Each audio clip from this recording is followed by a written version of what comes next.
Alright, welcome back. I hope you're having a good day. I'm going to start off with this little seedling here.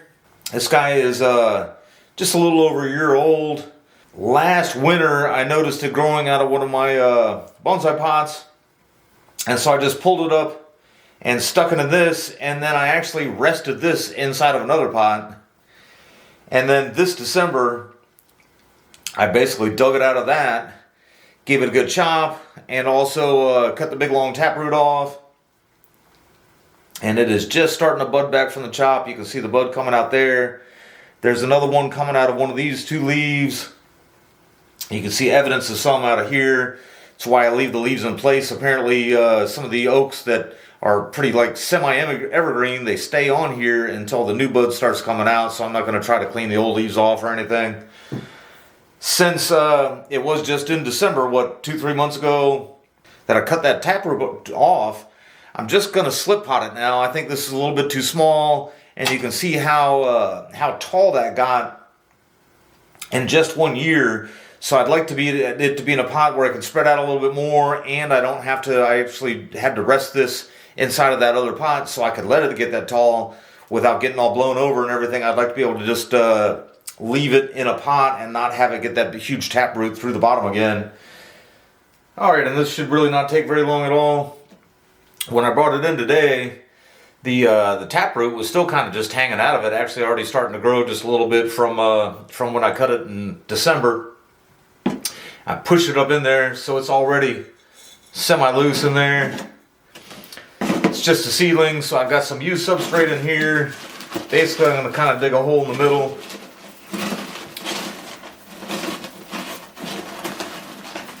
And then if I feel like that's high enough, I'll just top it off with some good new soil.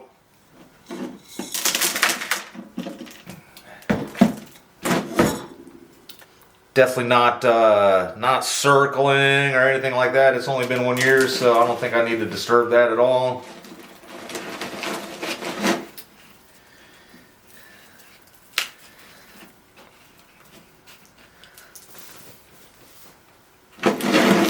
Guys should be able to see that curve in the trunk a little bit better now, right there where it came out of the acorn.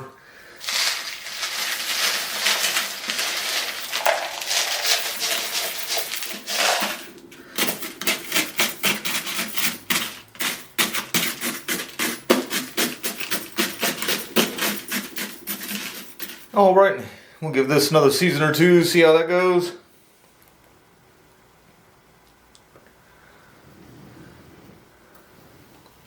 I should have mentioned at the beginning, I do believe that this is a live oak. It's my understanding, though, that some of these oaks down here in Florida interbreed quite a bit. Not just Florida, but just in general. All right, and then we have this one here. This one is probably about 3 or 4 years old. I dug it up what I believe to be about 3 years ago. I have repotted it once since.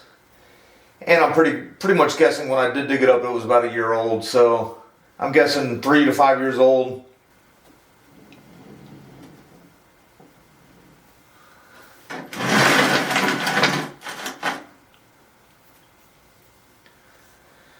I did get this initial bend in here with some wire, and then honestly the rest of this just pretty much got beat up in a couple of hurricanes. I kind of neglected it for a bit. Wasn't even sure I was going to continue trying to even make it into anything. But then all of a sudden it just kind of caught my eye again, gave it like an emergency repot, fixed it up a little bit, and I think it's doing pretty well for just being a little seedling.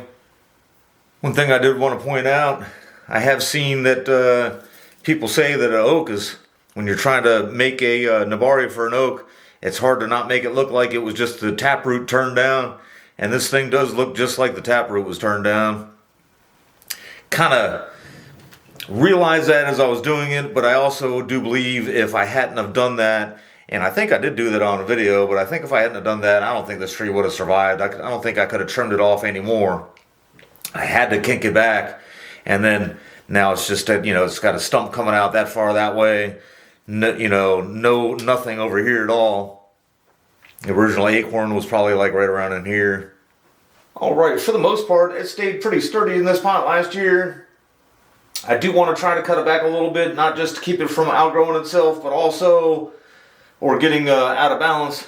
But also, I don't know, you guys can probably see that these out here at the end are getting pretty spindly. Trunk line does kind of come up like this, and then comes out here, and there's only one leaf on this whole piece here, and just a couple down here. And then all of these all have new red growth, and these just actually still have like some last year's leaves on it. This one has just a little bit of budding going on there. But since it's weak and I'd like to somehow train the apex back over that way, I am just going to take that off. Overall, should make it a lot sturdier in the pot too. Take off a couple of these dead branches.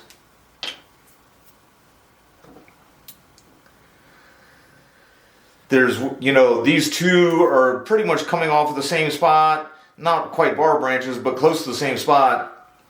But this one's coming back over the original stump. This one's going away from it. So I'm going to take this part off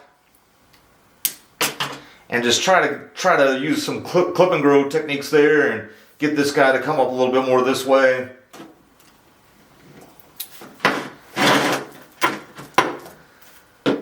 Take a look at what we've got now.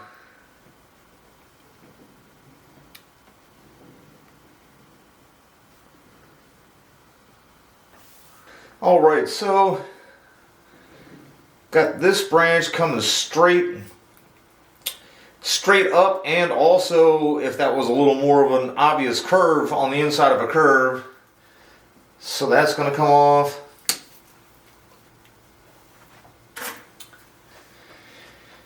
And then with me trying to make this the new apex, if you notice this part here is higher than that.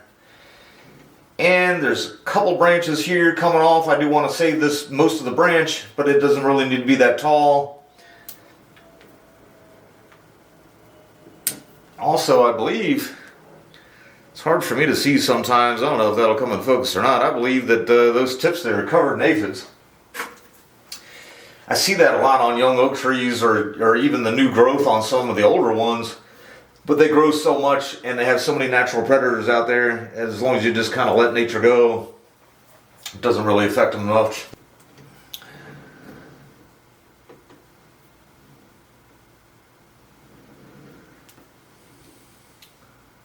Alright, and when I'm looking at it here, now it almost looks like this is the apex, and this is not. But I do want to keep both of them. And so what I'm going to do, these branches are very brittle, but I'm going to try to get some heavy wire and see if I can't just wire these two together like that. Keep this one down a bit and try to hold that one down too, and hope that I'll have to keep a really close eye on it, but hope that I can get it to stay like that just long enough so that this will become the apex. And these two just kind of stay into place, stay alive. Alright, I'm kind of interested to see how this one is going to turn out. These are very rapid growers.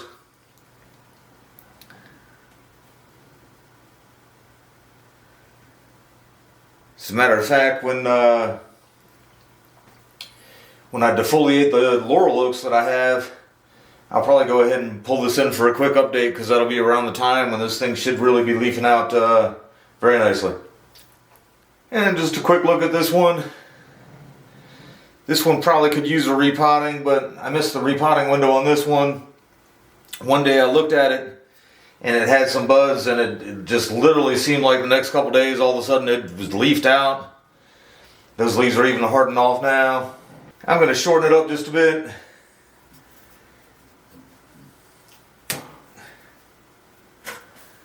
Create a little taper and also just allow this part to grow a little more, maybe even creating some movement along with that taper. A little dead branch here. Not much to it. I'll have to remember that this leafs out really early, try to get it repotted next year. It does have an interesting little turn there. This is about 2 years old. This was actually, I had a moringa seedling in here. The moringa seedling died, and around the time I was kind of going around collecting all the seedlings that had died, pulling the weeds out, reusing the soil or whatever. Realized it was a little tree, so I just left it in there. Pretty sure it's oak. I think this one's more laurel oak than those other two, the beginning in the video, but